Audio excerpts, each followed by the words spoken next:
mais souvent elle est bactérienne. Nous avons deux grandes familles de maladies parodontales, les gingivites, c'est-à-dire atteinte du parodonte superficiel, qui est la gencive, et la parodontite, qui signifie l'atteinte du parodonte profond. Qu'est-ce que c'est le parodonte profond? Il comporte le sément, le desmodonte et l'os alvéolaire. Donc, du moment que vous avez une perte d'attache, une lise osseuse, une atteinte du parodonte profond, là, vous parlez de parodontite, on ne parle plus de gingivite.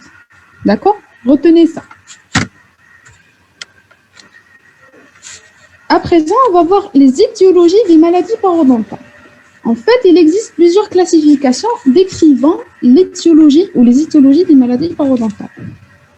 La plus reconnue, c'est la triade de Whisky, qui parle toujours de facteurs locaux, de facteurs généraux et des facteurs constitutionnels. Les facteurs locaux, nous avons le facteur direct et déclenchant qui est le biofilm bactérien ou bien la plaque bactérienne. Nous avons des facteurs favorisants qui est le TART, des particularités anatomiques, par exemple un cingulum très important, etc. La manque d'hygiène et les restaurations iatrogènes, soit prothétiques ou des soins. Et nous avons aussi les facteurs locaux indirects, nous citons le traumatisme occlusal, les parafonctions et les dysfonctions. Comme facteurs généraux, les maladies générales, les facteurs génétiques, les facteurs métaboliques, le tabac et surtout le stress. Parce que le stress, on dit qu'il modifie la réponse immunitaire et inflammatoire de l'autre. Troisième lieu, nous avons les facteurs constitutionnels. Nous avons l'âge, le sexe, l'ethnie et les facteurs héréditaires. Rappel sur la pathogénie des maladies parodontales. Donc, nous avons une agression bactérienne dont l'hôte va répondre. Dans cette réponse est sous l'influence des facteurs génétiques, c'est-à-dire des facteurs acquis, et des facteurs innés, et des facteurs de l'environnement qui sont acquis, par exemple une maladie générale, le tabac, etc. Cela, ça va donner une réponse sur le tissu conjonctif et le métabolisme osseux. Et par la suite, nous avons une expression clinique. Nous avons une expression clinique. À présent, on va voir des définitions. Donc, qu'est-ce que c'est la thérapeutique initiale? Donc, on parle de thérapeutique initiale ou thérapeutique de base, ou traitement étiologique. Donc, le traitement initial est considéré comme la phase la plus importante de la thérapeutique parodontale. C'est un traitement étiologique, c'est-à-dire on traite la cause de la maladie parodontale dans le sens le plus vrai du mot, puisqu'il consiste à éliminer les causes de l'affection. Il faut retenir surtout ça. Lorsque vous parlez d'un traitement initial, c'est traiter la cause de la maladie. On passe à la place de la thérapeutique initiale ou la thérapeutique de base dans le plan de traitement parodontal. Lorsqu'on vous pose la question, quel est votre schéma thérapeutique ou bien votre plan de traitement? Il faut citer ces phases-là, la phase initiale ou étiologique, la phase de réévaluation, la phase corrective et par la suite viendra la phase de maintenance. Pour la majorité des étudiants, on leur pose des questions. Quel est votre traitement détartrage et surfaçage? Ce n'est pas ça le traitement. Le détartrage et surfaçage fait partie de la phase étiologique. Ce n'est pas le traitement tout seul, pardon. On passe aux objectifs de la thérapeutique de base. Donc, le premier objectif est d'informer le patient sur sa maladie parodontale et son traitement. C'est très important. Ensuite, le motiver au contrôle de sa maladie. Donc, il faut expliquer au patient que c'est une maladie qu'il faut suivre. Pas dire qu'on traite une fois, deux fois, on perd le patient dans la nature. Viendra par la suite l'enseignement à l'hygiène bucco-dentaire, élimination du tartre par détartrage, surfaçage, etc. L'élimination des facteurs rétention de la plaque bactérienne, élimination de l'inflammation, stabiliser la lyse osseuse en présence de parodontie et création des rapports occluso-fonctionnels, stabilisation des dents mobiles. Là, on stabilise les dents mobiles par contention, mais reste temporaire. Parce que, en fait, la contention fait partie du traitement correctif. On va voir la semaine prochaine, Inch'Allah. À présent, on va voir les différentes étapes de la thérapeutique de base. On commence par la motivation. Donc, chaque fois, commencez votre traitement par motiver le patient à l'hygiène bucco-dentaire. La définition de la motivation, qu'est-ce que c'est? Elle consiste à sensibiliser, informer le malade. Pour ceci, le patient devra réunir un grand nombre de qualités, par exemple une patience, la persévérance, la psychologie et la pédagogie. Donc, il faut être patient, il faut persévérer, c'est-à-dire à chaque fois dire et redire, motiver et remotiver le patient et aller par une psychologie pour que le patient comprenne. Donc, les types de motivation, nous avons motivation hors du cabinet, par exemple le rôle de l'hygiène scolaire, motivation des parents, l'information du grand public via les médias, des conseils diététiques, par exemple réduire l'alimentation riche en sucre et préférer une alimentation dure et fibreuse et riche en protéines, en vitamines. La motivation au cabinet dentaire. Dans les salles d'attente, souvent on trouve des revues, des livres et des affiches. Lors de la consultation également. Et prendre des photos, des radios et des modèles. Par exemple, des photos, on demande au patient de voir la plaque lorsqu'elle est visible. On voit de la matière alba. Montrez le patient avec un miroir. Ou bien mettez un révélateur de la plaque. Ça va colorer les dents en rose et montrer au patient que c'est ça la plaque qu'il faut éliminer par le brossage. Si une bonne hygiène n'est pas pratiquée, il n'aura pas le droit à un traitement réparateur, en principe. C'est le patient. Autrement dit, si le patient n'est pas motivé, il n'a pas le droit à un traitement parodontal. Bien évidemment, dans les pays qui se respectent, pas chez nous. Donc, on passe aux moyens d'élimination de la plaque bactérienne. Nous avons les moyens, on commence par les moyens mécaniques, qui est le brossage. Donc, c'est l'action de brosser les dents à l'aide d'une brosse à dents pour éliminer les dépôts mous et les débris alimentaires. Pardon. L'intérêt du brossage, l'élimination des dépôts mous, la plaque, les fragments d'aliments et du même coup réduire et retarder la formation de tartre, masser la gencive pour favoriser justement la kératinisation de l'épithélien et stimuler la circulation sanguine et l'élimination de la mauvaise haleine d'origine buccale. En fait, on favorise la kératinisation par l'action de massage, mais surtout lorsqu'on utilise une légère force. Lorsque vous demandez au patient d'utiliser par exemple la technique du rouge vers le blanc, vous demandez au patient d'appuyer légèrement sur la gencive et aller vers l'avant. Cette action de masser ainsi une légère force, ça va favoriser la kératinisation. C'est le même principe des mains. Par exemple, vous trouvez les maçons, ils ont une hyper kératinisation des mains. Pourquoi? Parce qu'ils sont trop sollicités. C'est presque le même principe. Voilà. La fréquence et durée du brossage, c'est connu entre 3 à 5 minutes et 2 fois à 3 fois par jour après les repas. Nous avons plusieurs types de brosses à dents. Donc, elles sont constituées d'un manche, d'un col et d'une tête qui portent les soins. Celle-ci représente la partie active de la brosse à dents et varie selon. Nous avons leur nature et leur souplesse. La nature, soit elles sont en soie naturelle, qui sont un véritable réservoir à germes. On déconseille les soies naturelles, soit en soie synthétique. C'est les brosses à dents qu'on utilise tous. ne perdent pas leur élasticité lorsqu'elles sont mouillées et s'usent moins vite. Elles varient les brosses à dents selon leur souplesse. Nous avons des brosses à dents dures, médium et souples, etc. Pardon.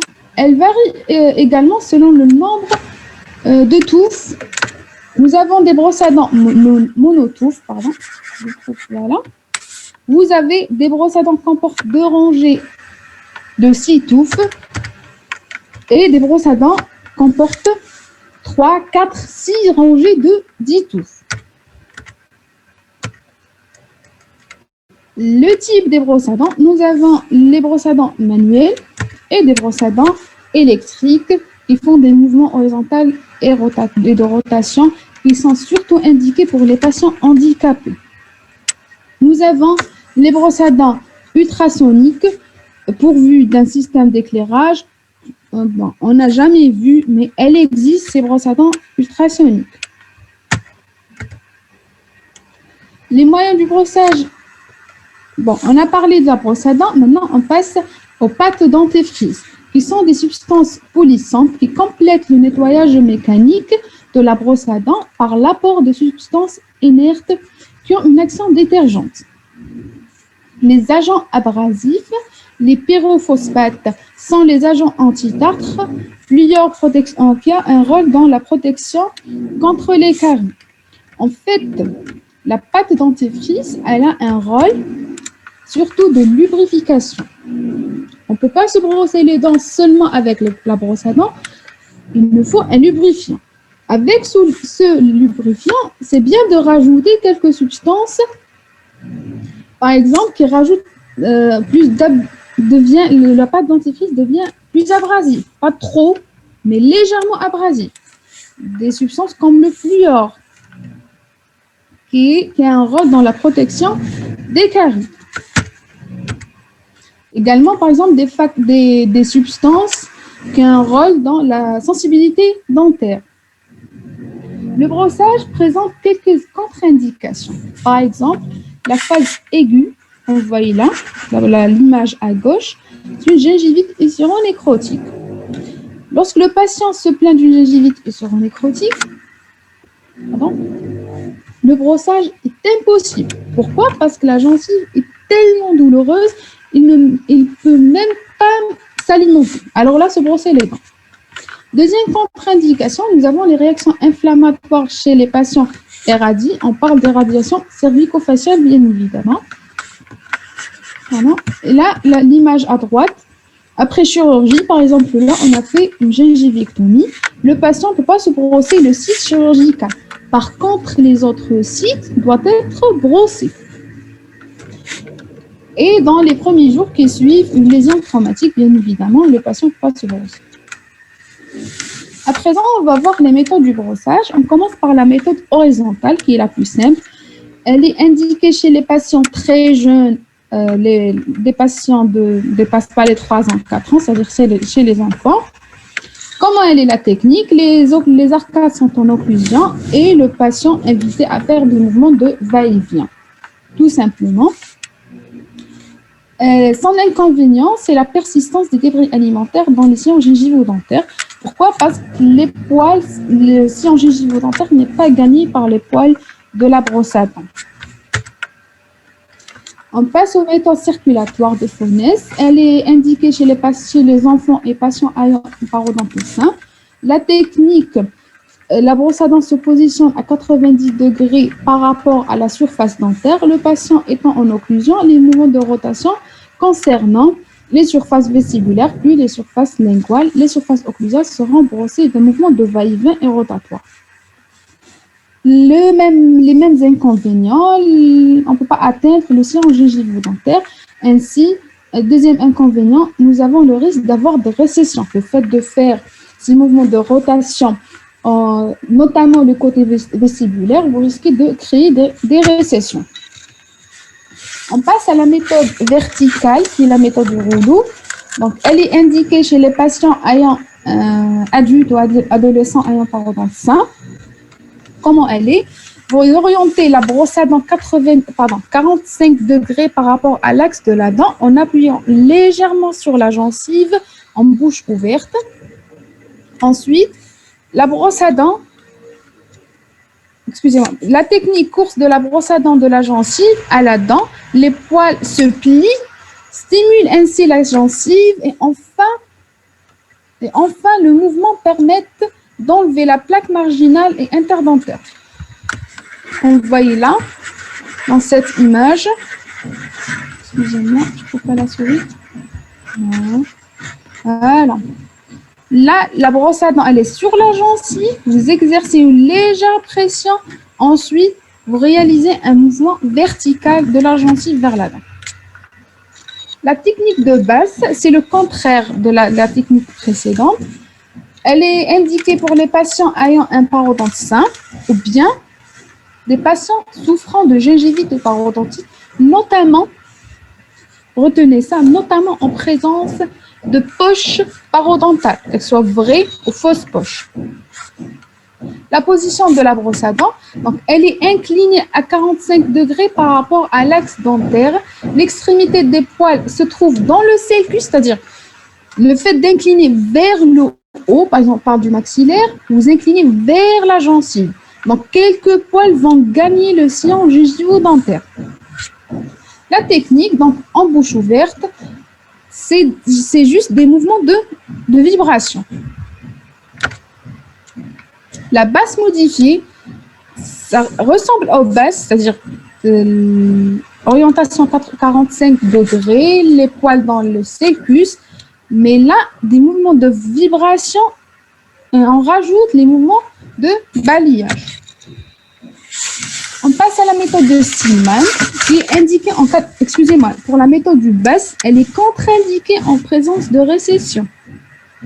Pourquoi? Parce que le fait d'orienter la brosse à dents vers la gencive, vous allez aggraver cette récession. On passe à la méthode de Stillman. Donc, elle est indiquée pour les récessions, les gingivites. La position, position de la brosse à dents, elle est parallèle à l'axe de la dent, le sujet étant en bouche ouverte. L'extrémité des poils doit dépasser de 2 mm le bord de la gencive marginale tout en exerçant une pression sur celle-ci. La technique, après avoir incliné la brosse à dents à 45 degrés, on réalise des mouvements légers dans le sens mésiodistal. C'est presque la même chose, c'est une sorte de mouvement de vibration. Ce qui permet, outre un massage gingival, une élimination de la plaque. Mais ce n'est pas suffisant. C'est pour ça que nous avons la Stillman modifiée, c'est-à-dire la même chose, la même orientation, seulement vous faites un mouvement de balayage. Vous rajoutez un mouvement de balayage. On passe à la méthode de Charters, qui est également une méthode du brossage. Elle est indiquée pour les patients porteurs d'une parodontopathie, récession et diastème. La position de la brosse, les bords des poils forment sur toute leur longueur un angle de 45 degrés par rapport à l'axe de la dent. En appuyant sur la gencive, la bouche est ouverte, les poils dirigés vers le plan d'occlusion. La technique, dans cette position, on réalise des petites oscillations dans les espaces interdentaires, mouvements de rotation, de vibration sur les tissus durs et mous. Elle est également indiquée, cette technique de Charters, pour les patients porteurs d'un appareil orthodontique.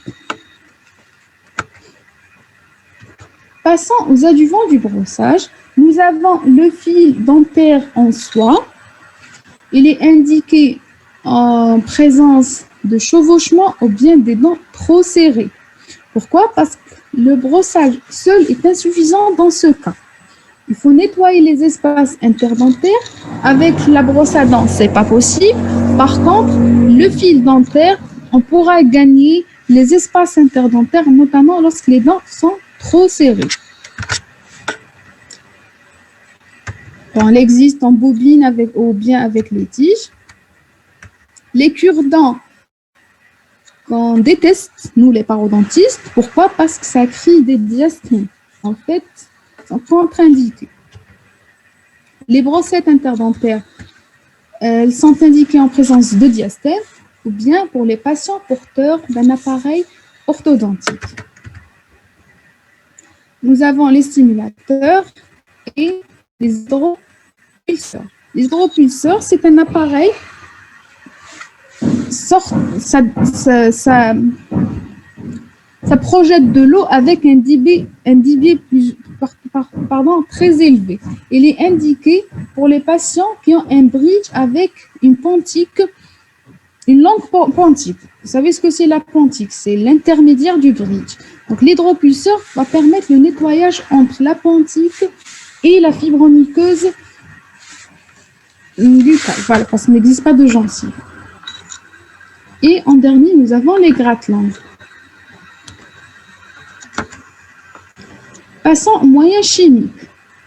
On commence par les révélateurs de la plaque. Ce sont des solutions appliquées avec une boulette de coton ou bien des comprimés que l'on garde en bouche pendant 1 minute. Nous avons soit la fuchsine, soit l'érythrosine. La fuchsine donne une couleur rose et l'érythrosine colore les plaques en rose pâle. Si on parle de la plaque bactérienne, réellement la plaque bactérienne, en principe, elle n'est pas visible à l'œil nu. Ce qu'on voit, nous, en bouche avec l'œil, c'est la plaque, c'est la materia alba. Parce que la plaque, c'est microbiologique. Pour la mettre en évidence, il faut un révélateur de la plaque. Donc, si vous rincez la bouche avec un révélateur de la plaque, vous aurez toutes les muqueuses, les dents colorées en rose. Ce qui révèle qu'il y a la présence de la plaque bactérienne partout. Donc, il existe plusieurs techniques. On passe aux autres moyens chimiques. Nous avons les antiseptiques. Plusieurs familles d'antiseptiques. On commence par la chlorhexidine qu'on prescrit souvent. C'est un des meilleurs des inhibiteurs de la plaque bactérienne.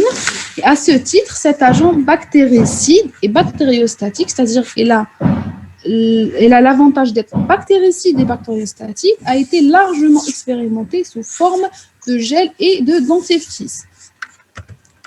Mais on préfère la solution bain de bouche qu'on prescrit souvent.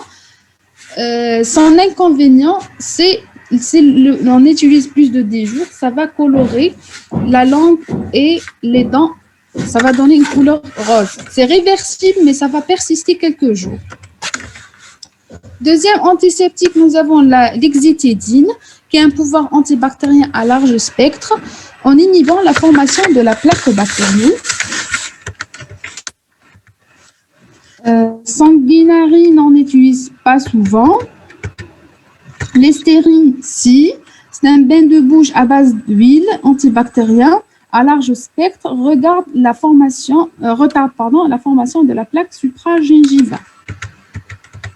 Excusez-moi, pour tous les bains de bouche, il ne faut pas que le patient dépasse 10 jours, sinon ça va perturber la flore bactérienne. Ça profite, c'est-à-dire la flore bactérienne qu'on a chacun dans sa bouche, sa propre flore bactérienne. Une fois perturbée, vous allez avoir des candidoses. Pour cela, il ne faut pas qu'on dépasse les 10 jours. Sauf pour le bain de bouche, l'estérine, qui est un anti-plaque, on peut utiliser à long terme sans engendrer des problèmes. Un dernier bain de bouche, un antiseptique, nous avons l'eau oxygénée, qui est un antiseptique ainsi hémostatique, permet de véhiculer l'oxygène au fond de la poche. On a oublié de parler de la bétadine, qui est ainsi parmi les meilleurs antiseptiques, qui a un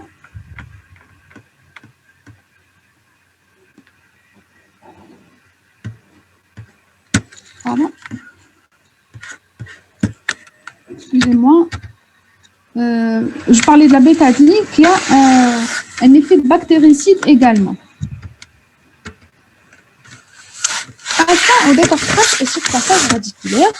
Donc, comme définition, le détartrage est une intervention qui consiste à éliminer la plaque bactérienne et le tartre de la surface des dents en fonction de la localisation des dépôts. Le détartrage sera sus ou sous-gingival. Autrement dit, si vous avez du tartre sus-gingival, là, on parle d'un détartrage sus-gingival.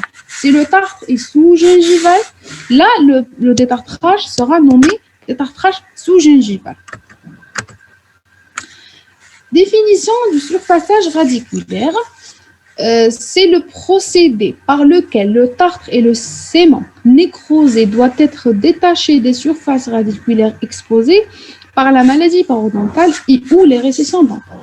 C'est-à-dire, c'est tout simplement l'action d'éliminer le sément nécrosé des surfaces radiculaires. Ça ressemble à un curetage dentinaire. Au niveau de la dentine, vous enlevez la dentine infectée, affectée, etc. Au niveau radiculaire, vous avez des récessions, des poches, des maladies parodontales, un sément exposé, il faut enlever cette couche de sément nécrosé.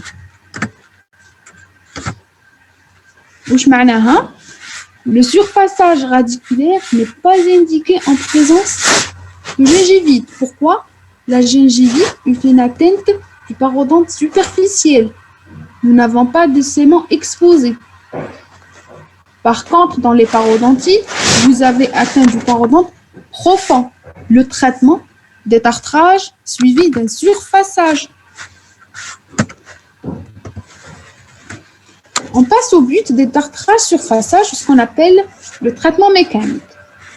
Le but est d'obtenir des surfaces lisses, dures et propres, rendant ainsi possible l'élimination de la masse bactérienne et tartrique sous-gingivale, un nettoyage plus aisé des surfaces radiculaires par le patient et une diminution de l'inflammation gingivale et stopper le processus de destruction. Quand est-ce qu'ils sont indiqués? Ils sont indiqués bien évidemment en présence d'un tartre sus- et sous-gingival sur les surfaces dentaires.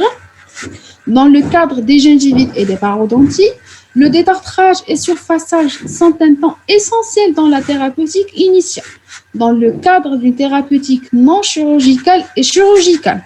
Autrement dit,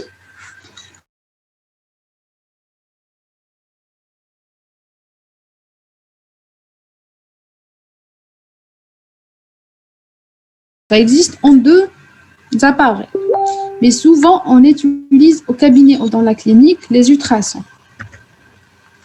Voici les instruments. Donc, vous avez des grattoirs, des curettes, etc.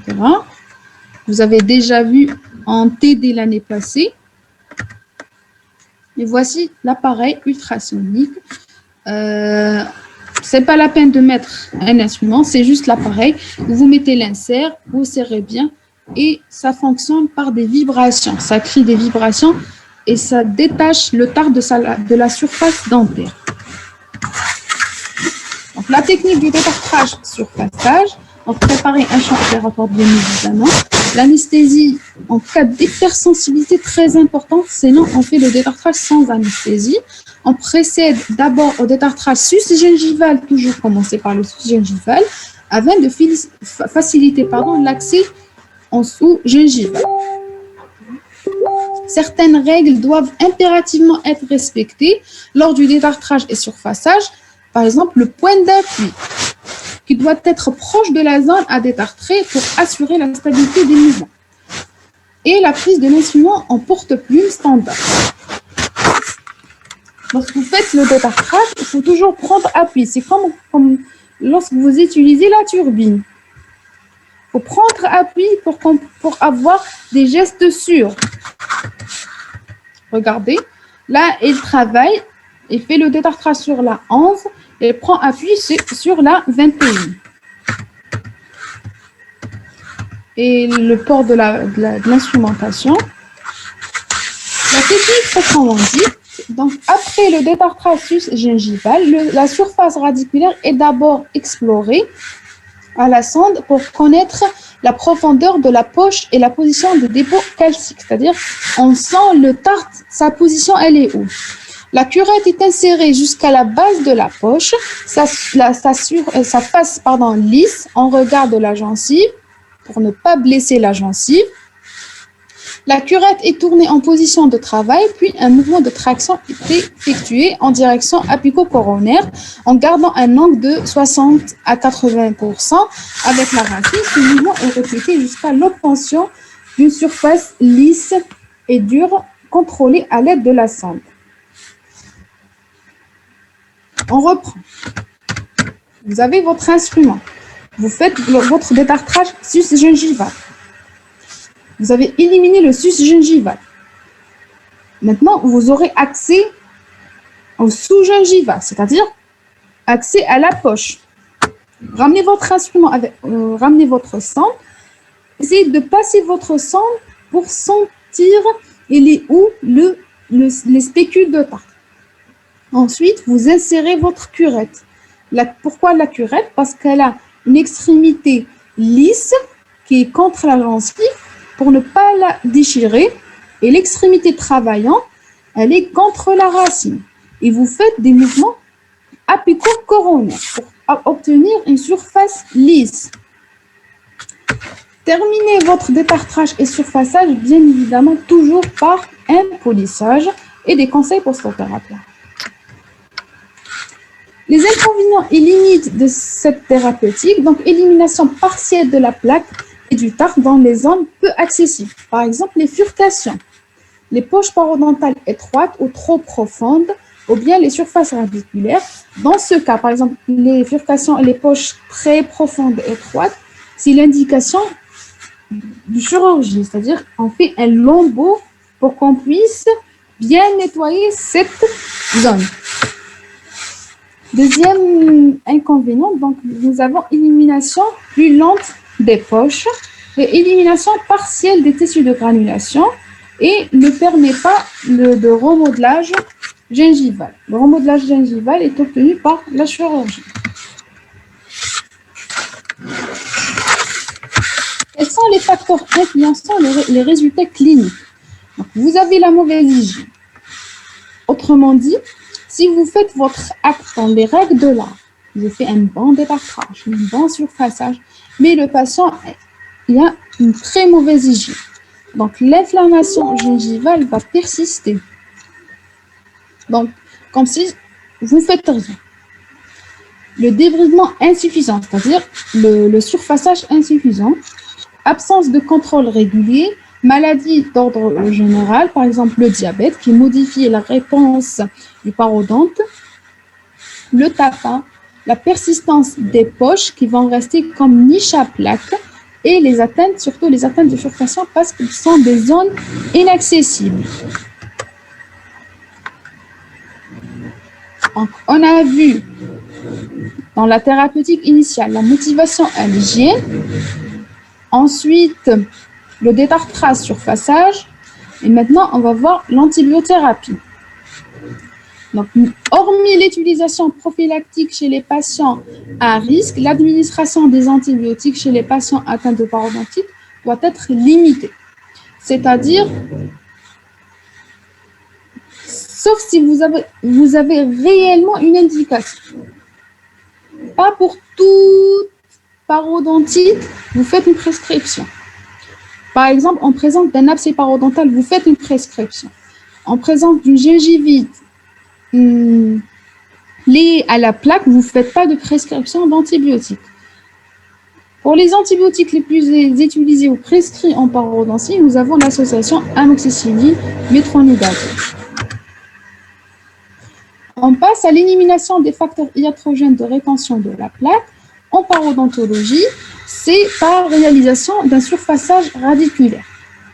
Pourquoi? Si vous avez des surfaces rigueuses, ça va favoriser la formation de la plaque bactérienne et le dépôt de tartre.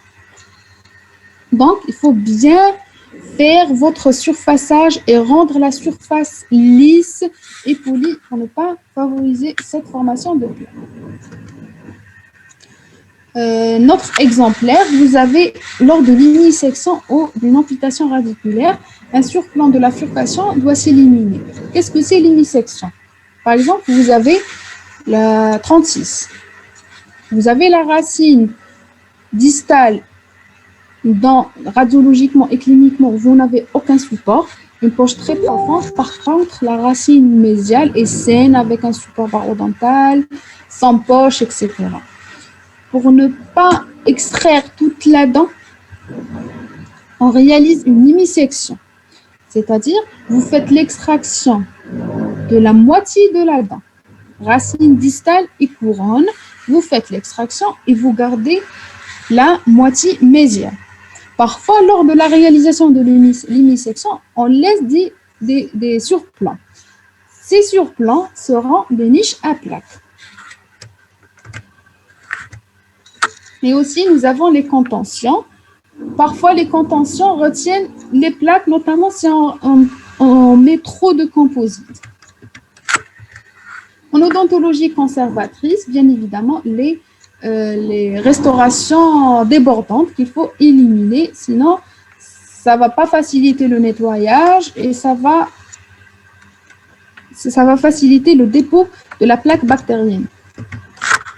En prothèse, donc, vous avez des couronnes nettement en sous-gingivale ou débordant. Si une correction cervicale s'avère impossible ou inesthétique, elles sont déposées ou remplacées par restauration provisoire.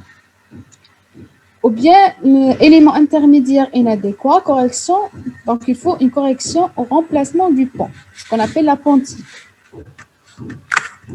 En ODF, donc les appareils multibagues constituent un redoutable piège à plaques.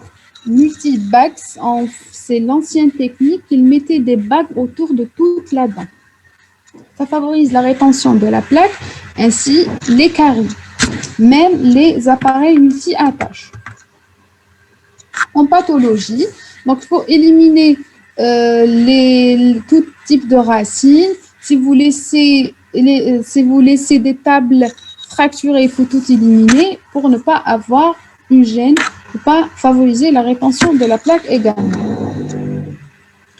On passe au traitement fonctionnel. Donc, vous avez le meulage grossier, qui consiste à l'élimination des zones de surcharge par surcharge occlusale. Là, on passe à l'occlusion. Par meulage, après marquage de la grosse prématurité en moyenne de papier bleu. Mais là, on parle de meulage grossier, c'est-à-dire primaire. En fait, le meulage fait partie de la phase corrective. Les gouttières, donc elle est destinée à traiter les troubles de l'occlusion dentaire et à rééduquer progressivement la position mandibulaire afin d'établir l'équilibre articulaire et musculaire. Elles sont indiquées en bruxisme, le DAM, par plus de sa dame, et traumatisme occlusal. Le traitement orthodontique mineur, donc le traumatisme occlusal est un facteur aggravant dans la progression de la maladie parodontale. Donc, il convient de l'éliminer par un traitement orthodontique. Les prothèses provisoires, les édentements seront remplacés ultérieurement par des restaurations prothétiques définitives, mais au cours de la thérapeutique initiale, afin de restaurer la fonction et l'esthétique, une prothèse provisoire sera confectionnée afin de prévoir une résorption accrue, malposition dentaire et diminuer la surcharge occlusale sur les dents restantes. On passe aux contentions temporaires.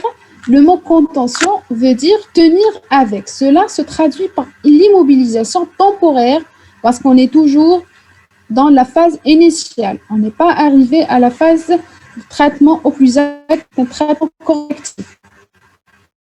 Donc, temporaire au définitif des dents mobiles dans la meilleure position anatomique et fonctionnelle. Vous avez des contentions temporaires amovibles comme les plaques de Hawley. Et des contentions temporaires fixes par ligature en 8, etc. Par exemple, là, c'est une contention à l'aide d'une grille, de la grille d'Hellman, ce qu'on appelle la grille d'Hellman. À présent, on va voir la réévaluation. Vous avez fini avec la thérapeutique initiale. Vous avez consulté votre malade, vous l'avez motivé à l'hygiène bucco-dentaire, le brossage, la pâte dentifrice, prescription d'antiseptiques. Vous avez effectué votre détartrage ou bien détartrage surfaçage. vous avez fait votre meulage grossier, c'est l'indication, une prothèse provisoire, etc. En ce moment, la thérapeutique initiale, on a terminé avec la thérapeutique initiale. Laissez le patient 1 mois et demi ou 2 mois, il faut le revoir, justement pour contrôler la cicatrisation. Donc, on doit effectuer un sondage. Donc, le sondage doit considérer la perte d'attache avec la profondeur de la poche, la gaine d'attache est associée à une récession due à la disparition de l'inflammation. Quels sont les paramètres à réévaluer? Bien évidemment, commencer par réévaluer la motivation à l'hygiène bucco-dentaire du patient. S'il n'est pas motivé, il faut remotiver encore une fois. Faire un sondage pour calculer la profondeur des poches et les comparer avec la profondeur initiale. Réévaluer l'inflammation gingivale, la mobilité dentaire, le saignement ainsi la réponse tessulaire. C'est-à-dire, est-ce que le parodonte a répondu au traitement parodontal ou bien non. On finira par la conclusion. Donc, le contrôle de la plaque est une partie intégrante du traitement parodontal. Sans lui, qu'un traitement aussi bon qu'il soit n'a de chance de réussir. C'est-à-dire, si votre patient n'est pas motivé, vous ne tentez rien, ni chirurgie, ni par la suite implant, ni n'importe quel traitement. Plus important, c'est le contrôle de la plaque par le patient lui-même. Un patient non motivé ne mérite pas d'aller à la chirurgie, par exemple.